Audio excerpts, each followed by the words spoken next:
Imagine a company so powerful it dwarfed today's tech giants, Apple, Google, Meta, combined. At its peak, this Dutch company was worth an astonishing $8 trillion in today's money. It wasn't a tech firm, but a trading company, the Vereenigde Oostindische Compagnie, or Dutch East India Company, VOC. Founded in 1602, it operated for nearly 2 centuries, rewriting the rules of trade and power. The VOC's story begins with something in your kitchen: spices. In the 17th century, spices like nutmeg and cloves were worth more than gold. These rare goods grew only on tiny islands in Indonesia, controlled by the Portuguese, until the Dutch wanted in. The Dutch government united competing merchants into one mega-corporation, the VOC. They granted it a monopoly on all Dutch trade east of Africa. No other Dutch ship could legally trade in that vast region. This single decision created a corporate monster with an insatiable appetite for profit and power. The VOC became a new kind of empire, run not by a king, but by a board of directors. It connected Europe to Asia in ways never seen before. The VOC was more than a business, it was a global superpower. Its influence shaped international politics and economics for generations. How did a small nation's company become the most powerful corporation in history? The answer: ambition, innovation, and ruthless force. The VOC's rise would change the world forever. And it all started with the quest for spice. Funding global trade was risky and expensive. No single person could do it alone. The Dutch invented a solution: sell shares to the public. This was the world's first publicly traded company. Anyone, from bakers to blacksmiths, could buy a piece of the VOC and share in its profits. This innovation created the world's first stock exchange in Amsterdam. News of shipwrecks or safe arrivals sent share prices soaring or crashing.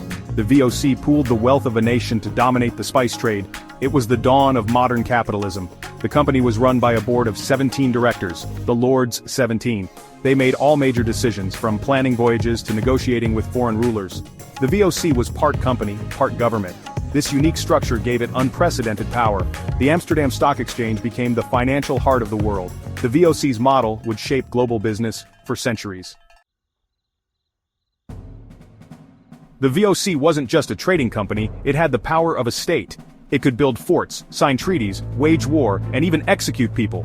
Its ships were floating fortresses, its employees both traders and soldiers. The VOC established a vast network of trading posts across Asia, headquartered in Batavia, modern Jakarta. It drove out rivals with superior firepower and financial muscle. The heart of its wealth, a ruthless monopoly over the Spice Islands. The VOC forced local leaders into exclusive contracts and destroyed villages that resisted. It controlled not just trade but the very production of spices. For decades, every clove and nutmeg in Europe arrived on a VOC ship.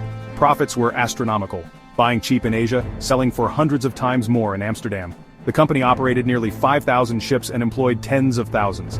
The VOC was the engine of global trade, powered by spice and steel. It was a corporate empire like the world had never seen. The VOC's wealth came at a terrible human cost. On the Banda Islands, resistance to VOC rule led to massacre, thousands killed, starved, or enslaved. The company imposed forced cultivation, driving local populations into poverty and famine. The VOC played a major role in the Indian Ocean slave trade. Its legal systems protected profits, not people. Societies were reshaped, political structures destroyed, and resentment simmered for generations. The VOC pioneered globalization, but it was a system of exploitation. Its legacy is both business innovation and a dark chapter of corporate power. The pursuit of profit, unchecked, left deep scars. For over a century, the VOC seemed unstoppable, but its size became its weakness. Slow communication, sprawling bureaucracy, and rampant corruption. Officials enriched themselves while the company's foundations rotted.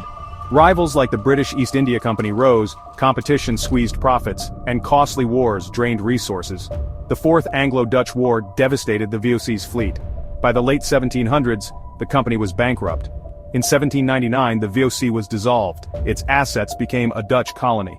The VOC's story is a lesson. Innovation and ambition can build empires, but unchecked power and corruption can destroy them. As modern corporations grow ever larger, could history repeat itself? The rise and fall of the VOC still echoes today.